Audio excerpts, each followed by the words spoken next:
In a dark and terrifying room, Yi Jae cries on his knees as he claims he doesn't deserve this because he didn't do anything wrong.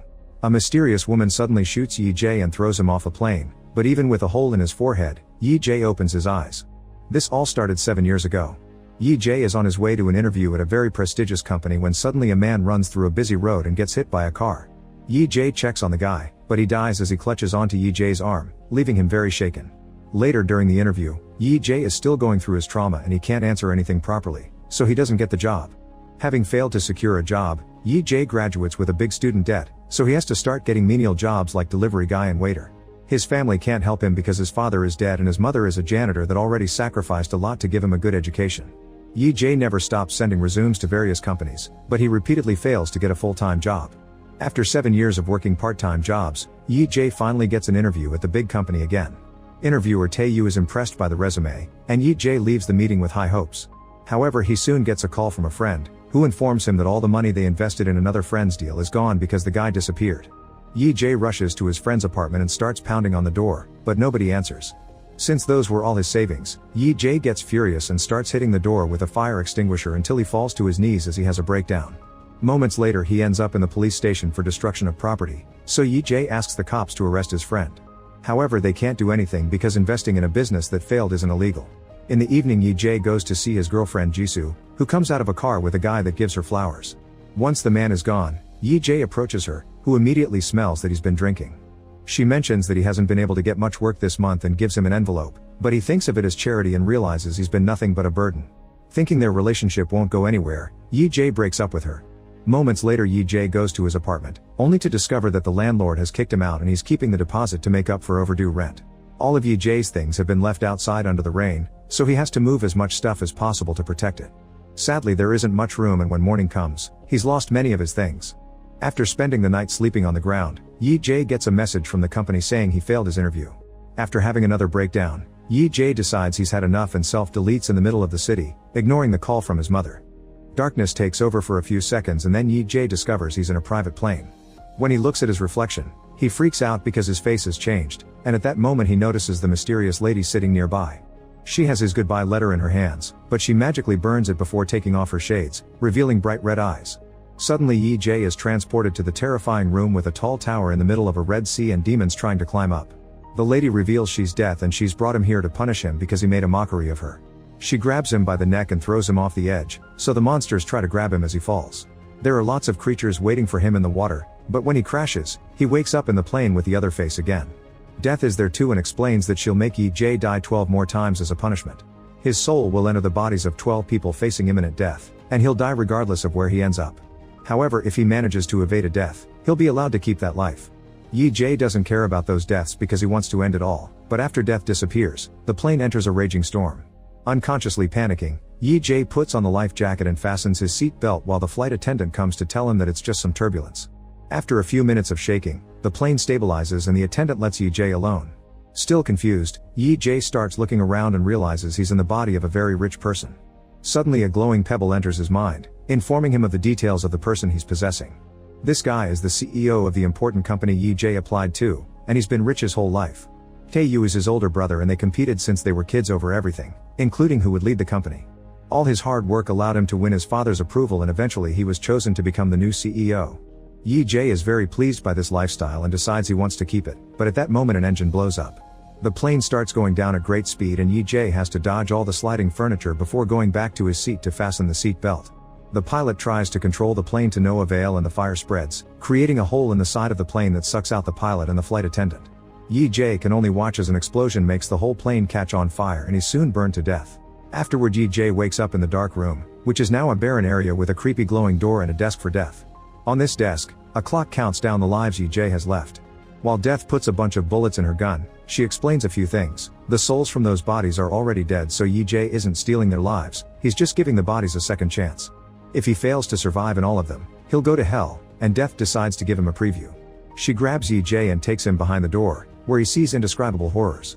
When Death takes him out, Yi Jae has his breakdown, returning to the beginning. He doesn't understand what he did to deserve hell, so Death says he's guilty of finding her before she could find him. She also reveals that depending on his actions, if he survives in one of the 12 bodies, he may avoid going to hell. Yi Jae decides he'll try to survive after all and Death shoots him to send him into the second life. He finds himself falling from a plane in a new body wearing a sports jumpsuit but without a parachute. As he panics, he sees 3 other men jumping with him and carrying cameras. A man catches him to help him, and at that moment, the glowing pebble enters his mind. This body belongs to an adrenaline junkier who loves extreme sports and has done lots of crazy challenges, earning him 4 Guinness World Records. Today he's doing a challenge that consists of diving without a parachute from 1,000 miles above ground to land on a safety net. The event is being transmitted on national TV, and if he pulls it off, his sponsor will give him $3 billion in cash. The memory of the sponsor shows a guy playing with a lighter. The idea of such money makes Yi Jae want to complete the challenge, so he pushes the helper away and begins falling at great speed. The body lost the original soul but kept the abilities, so Yi Jae is feeling confident and even excited. When he finally reaches his destination, he misses the net and lands on the ground, instantly dying. Yi Jae appears in the dark room again, saying it's not fair to be considered a sinner because he didn't hurt anyone when he self-deleted. Death calls him selfish because he can't tell he did hurt people and shoots him to send him into the third life. Soon he wakes up in the body of a teenager at a school and notices a classmate laughing at the video of the death of the parachute guy. This tells Yi Jae that all these lives belong to the same reality. He considers hitting him for it, but at that moment the glowing pebble reaches his mind. This teenager lost his father at the age of 5 and was raised by a single mother, who works hard to pay for his needs. The boy wanted to make her proud, but he hated coming to school because Jinsang and his friends kept harassing him with violence, robbery, or stupid pranks like throwing milk on him while recording him. However, he never told his mother this not to worry her. Eventually the boy felt like school became hell and his tormentors were demons, so he decided to self-delete. Yi Jae realizes that to survive he only has to choose not to self-delete. At that moment Jinsang approaches him and reminds him to bring him milk before hitting him. Yi Jae refuses to be a victim and chases after him to knock him down with a chair. One of Jingsan's friends tries to stop him, but Yi Jae quickly subdues him before pushing Jingsan against the window, asking him to apologize. Suddenly someone knocks Yi Jae down. It's Tae-sok, a very strong teen who immediately overpowers him and beats him down. Then he and his friend hold Yi Jae down so that Jinsang can punch him too while the classmates watch in fear. At that moment the teacher arrives so everyone goes to their place, but after class, Jingsan and his gang catch Yi Jae to beat him up again. Eventually even Tae-sok thinks it's too much and asks Jingsan to stop, but he doesn't care and keeps going. However, he finally stops when he sees the girl he likes watching them. Afterward Yi Jae goes to the boy's home and is shaken to see the photos and notes of the guy's mother, making him remember his own. His mom would leave dinner for him and go to work, which tired her a lot, so sometimes Yi Jae would join her to help her out in return. When the boy's mother comes home too, she notices her son has better manners, and Yi Jae almost cries as he remembers his own mother again. The next day, Yi Jae approaches Tae-sok in the bathroom to ask him why he lets Jinsang boss him around if he's stronger, so Tae-sok explains that the real boss of the school is a senior student whose gang Jinsang belongs to. If they mess with Jinsang, then the older kids will destroy them. Later during lunchtime, Jinsang hits Yi Jae again, so Yi Jae retaliates by throwing his bowl of noodles on Jinsang's head. While Yi Jae goes away, Jinsang orders Tae-sok to go after him, but Tae-sok refuses because he wants to eat lunch. He tells Jinsang to wash and everyone laughs while a flashback reveals that Yi Jae told Tae-sok not to interfere because he had a plan.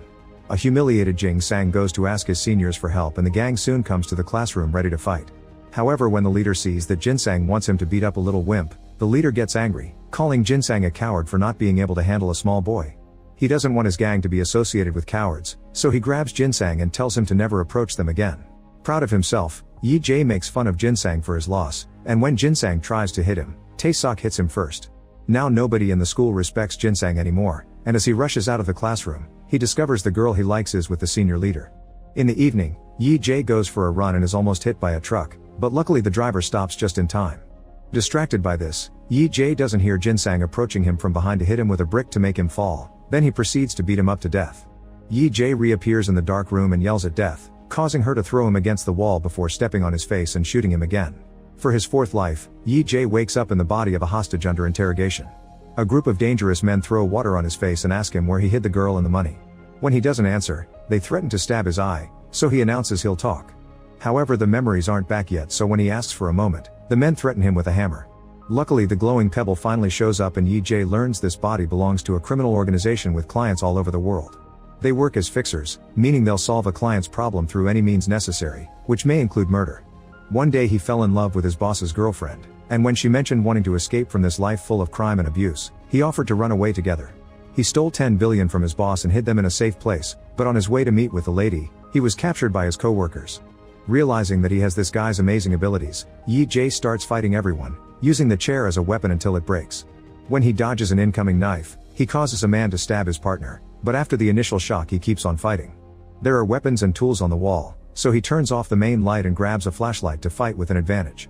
A fierce battle in the darkness ensues and one by one, Yi-Jae kills every single agent. Afterward Yi-Jae thinks that with this guy's abilities he could survive anything, so he should retrieve the money and run away. He retrieves his phone and steals a bike to escape, discovering that all this has been happening in the back of a truck. As Yi-Jae speeds through the city, his boss learns his men failed and tracks Yi-Jae's location through his cell phone. That location is then sent to all the hunters in the area, promising a juicy reward if they catch Yi-Jae. Soon a chase begins through the city bridge and the agents open fire on Yi-Jae, who dodges everything and hides behind a truck. Once he manages to appear behind the agents' cars, he uses the bike to disarm a guy, then he starts driving like crazy. The other hunter misses his shots and hits cars instead, causing lots of crashes. The truck that captured him also shows up and tries to block the bridge, but the cars crash against it and cause an explosion that Yi-Jae simply jumps over. After leaving the bridge, a bunch of bikes and a police car start chasing him too. When he's about to reach a dangerous avenue, Yi-Jae speeds up and causes a bunch of vehicles to crash, blocking the way for the cop and a few bikes. There are still a few bikers following him and more enemy cars blocking the streets, so Yi-Jae enters a mall and speeds up until he's in the center surrounded by enemies. At that moment he notices an elevator, so he goes inside and closes the door right before another bike could hit him. When he reaches the roof, he makes a big jump and lands in a party pool, where his phone stops working. Now the enemy can't track him anymore. Then Yi-Jae goes to meet with the woman at the pier. She immediately hugs him and Yi-Jae senses how much the guy loved her. Yi-Jae tells her where the money is so they can head there, only to be suddenly shot by her, revealing this was her plan all along. Once again Yi-Jae wakes up in the dark room, finding Death laughing at him. However he isn't bothered because he didn't give the woman the exact location of the money, so he plans to retrieve it during his next life. When Death shoots him, Yi-Jae's fifth life starts in juvie. He's in a tiny cell and he can't help freaking out, but luckily a guard comes over to take him to his real cell. On their way there, the other prisoners throw a ball against the fencing as a threat, even looking at him creepily. In the cell, he discovers he's got cellmates and learns that he'll be released in 4 days. He's also told that a psychopathic killer is staying in the cell with them, and Yi-Jae notices all the creepy art and books about psychopathic analysis on the shelves. At that moment the psychopathic murderer is brought back and Yi-Jae is shocked to see it's Jinsang. Remembering his previous death, Yi-Jae begins beating him up, but the other prisoners immediately pull him away. At that moment the glowing pebble finally comes to his mind and Yi-Jae learns this body belongs to an MMA fighter. The guy's family was in some trouble with a gang and needed money quickly, so he accepted a deal. He took the fall for a hit and run and would get rewarded with 200 million after the trial. Since he was 18 he was still a minor in Korea, so the plan was to quickly be released on probation. While making the deal with the lawyer, a man watched them from the shadows while playing with a lighter. The guy turned himself in with a fake confession, but sadly during the trial, the woman who was hit died, so the judge sentenced him to 2 years of imprisonment for manslaughter. Later when the lawyer visited him in prison, the guy asked for 2 billion to keep quiet or he would tell the police everything. Another memory shows Yi-Jae the arrival of Jinsang and how he said a bunch of creepy but dumb things as if he was pretending to be a psychopath to scare the others and be in control. Back in the present, Yi-Jae starts laughing as he realizes Jinsang isn't a psychopath, he's here because he killed the high school boy. Yi-Jae begins slapping Jinsang as he calls him out in front of the others, telling them the truth. Jinsang is too afraid to deny it and the rest of the cellmates beat him up for revenge. When they get time out in the backyard, other prisoners start bothering Jinsang too, which Yi-Jae finds very satisfying. Later the group has carpentry lessons and a prisoner shoots the blade from his saw at Yi-Jae, who dodges just in time. The blade ends up bouncing on the wall and killing another guy instead. Yi-Jae yells for help and after the guards take the injured man away, all the other prisoners grab some tools while telling Yi-Jae that the lawyer wants him dead. Ji-young immediately rushes out in fear before a fight ensues, and Yi-Jae gets to enjoy the body's amazing MMA fighting skills. With quick and precise strikes, he fights all the prisoners at the same time, knocking them down one by one with a combination of punching, kicking, and using any object in the room. At that moment Ji-young comes back with a crowbar and Yi-Jae realizes he wanted to help, so he decides to befriend him. That night, Yi-Jae finds Jinsang in the washroom sharpening a tool to kill him. After punching him, Yi-Jae considers killing him first, but that would get him more jail time.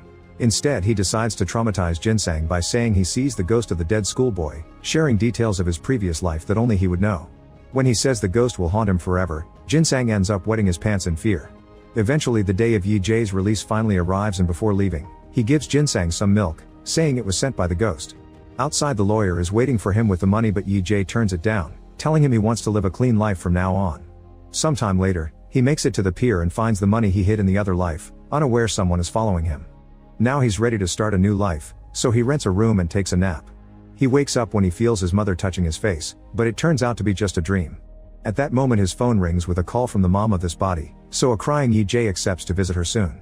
Later at the station, Yi-jae separates the money into 2 bags and puts one away in a locker, which will be confiscated if he doesn't return after 4 days. When he arrives at his hometown, Yi-jae gets attacked from behind and stabbed by an old man who turns out to be the father of the victim of the hit and run. He had been furious that the killer could get away with just 2 years because of his age, so he came looking for revenge. Yi-jae apologizes and tells him he didn't do it, but at that moment they hear footsteps and the man runs away. Suddenly Ji-young shows up and runs to help him, only to suddenly take out a knife too. The day of the fight, he'd actually gone out to look for a weapon to kill Yi-jae for the lawyer's reward, but when he came back it was already over, so he pretended to be a nice guy. Yi-jae tries to buy him off, but Ji-young doesn't believe he has money and proceeds to stab him multiple times. Soon Yi-jae dies while the phone rings with a call from the mom. Once again, Yi-jae wakes up in the dark room and only exchanges a few words with death before he gets shot again. To his horror, he discovers his 6th life begins as a baby. He starts crying in the middle of a restaurant, so the mother apologizes to everyone and takes him to her car. There she shows her true face, angrily throwing a tantrum and yelling at the baby for being an annoyance. Because he's in a newborn body with no memories, the glowing pebble never comes. The mother takes the baby to her home and carelessly throws him on the couch, where he's gently picked up by the father. Yi-jae thinks the man may be nicer, but soon he shows his true face too. He brings over expired food and when Yi-jae refuses to eat it, he starts yelling and insulting him too. At that moment a cop arrives with a social worker, who has received a report about a potential case of abuse. They come inside and try to check on the baby's body, but the father interrupts them to show them his business card, proving he's also a social worker for child welfare. The duo apologizes for the misunderstanding and leaves, so now the mother is furious and drops the baby on the floor to then kill him with a pillow. When he appears in the dark room, Death explains that sometimes not even babies get a chance, so Yi-jae shouldn't take life for granted. Then she shoots him. Yi-jae's 7th life starts outside the train station, and using the phone in his pocket he notices his locker is about to expire. He rushes into the station as he bumps into a bunch of people and makes it to the lockers right before the employees open them. After retrieving his money, Yi-jae sees his reflection and discovers his new face is in advertisements around the station. The glowing pebble reaches his mind and he learns he's in the body of a model who was popular since high school. A modeling career came easy thanks to his looks and now he has lots of money because of it. Excited, Yi-jae goes to his new house and discovers it's incredibly fancy, so he's eager to keep this life. He also finds a newspaper and learns that the baby's parents were caught for the murder. The death of the MMA fighter and the traffic accidents from the bike chase are also in the news, but nobody knows what caused them. Then he gets a call from a friend inviting him to a VIP party, and Yi-jae decides to join. He drinks a lot because that's what he's used to, but the model's body is lightweight and he ends up drunker than planned. During the party, he's surprised to see Tae-yu, who is now CEO thanks to his brother's death. The next morning, Yi-jae oversleeps because of his hangover, so the brother he has in this life has to come to wake him up.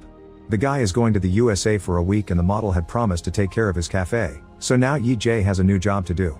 During his first work day, Yi-jae already considers closing the cafe after his brother leaves. However, he gets a big shock when sees Jisoo come inside.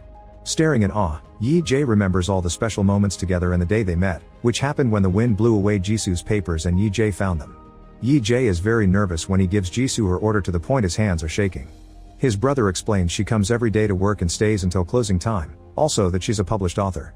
Curious, Yi-jae searches her name on the internet and discovers she won a writing contest and got a publishing deal.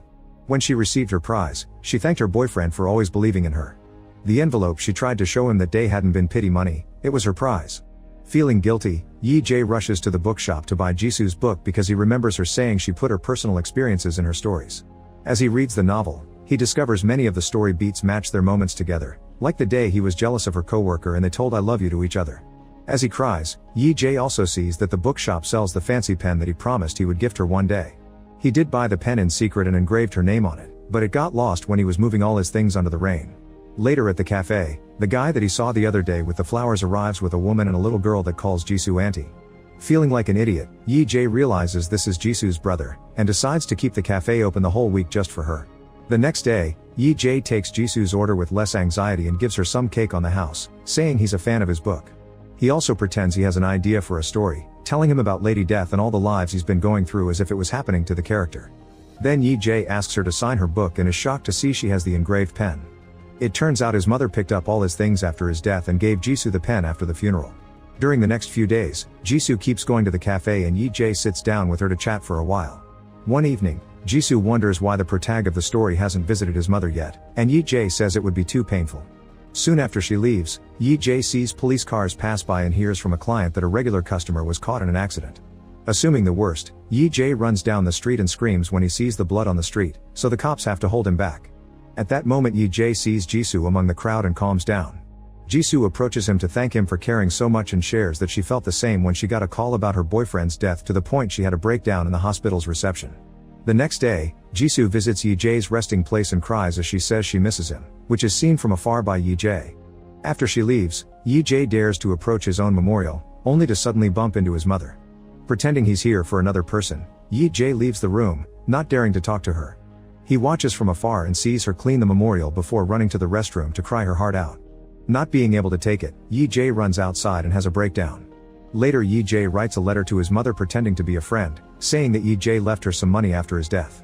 He goes to his old house and leaves the letter with the bag of money from his other life, running away fast after seeing his old pictures. On the street, a sign suddenly falls from its hinges and falls on Yi-jae, instantly killing him, but it turns out to be just a dream. The next day, after another afternoon of chatting with Jisoo, Yi-jae offers to walk her home, remembering the times they used to walk hand in hand. Overwhelmed by emotions, Yi-jae finally confesses the whole truth to her as some flashbacks show how Jisoo's office co-workers would make fun of her for dating a waiter. However, Jisoo would introduce Yi-jae proudly to them, not letting them insult their relationship. Yi-jae apologizes to Jisoo for leaving her, but before she can react, they're suddenly hit by a fancy car. Jisoo dies instantly, but Yi-jae is still alive and sees the face of the driver. It's Taeyu. Yi-jae realizes he's the guy with the lighter and he's been connected to every life he's gone through.